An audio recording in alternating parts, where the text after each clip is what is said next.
impressed you most about the way Eric went about battling this litigation? His absolute tenacity. I mean, Eric, of course he did it pro bono. He was doing it for the community. It wasn't about himself. It wasn't for financial gain, most certainly.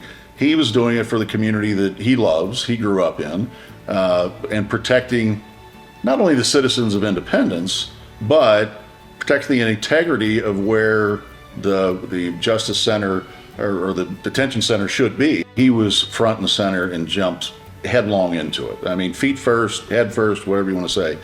He jumped into the fight to keep the jail out of Independence.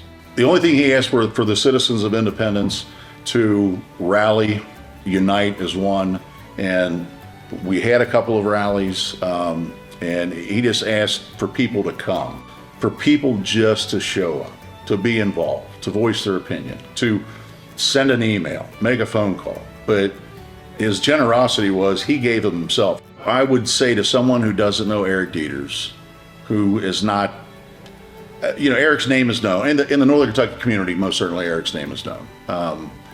But someone from, Lexington or Paducah or Bowling Green or wherever else, I would tell him to take 5 minutes to go on to YouTube and look at his Bulldog Nation, or his podcast, I should say. Do some research. I mean, see what this platform is. Read about it. Get to understand it and see, does that align with your values? I mean, most people that I know, the common folks, they don't want government interfering in their lives. They're tired of paying too much tax. There are too many taxes and too much taxation. And they're tired of inflationary measures spending, I should say, that have created a situation where it's harder for everyone. What I would like about Eric being governor is that Eric's a fiscal conservative. He's not going to waste people's money. It's just not in his nature. He's going to minimize the role of government in your life. I mean, let everyday folks, just like you and I, live our lives. Hopefully pay less taxes. I mean, reduce the tax burden.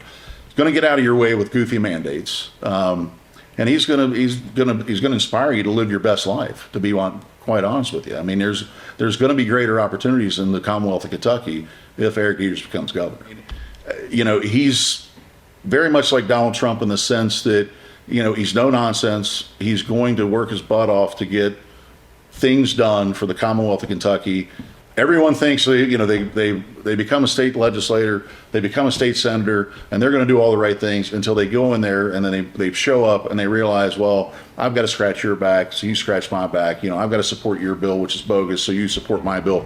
I can tell you right now, Eric Deters will go in, and those things, to the greatest extent they can be, will go away.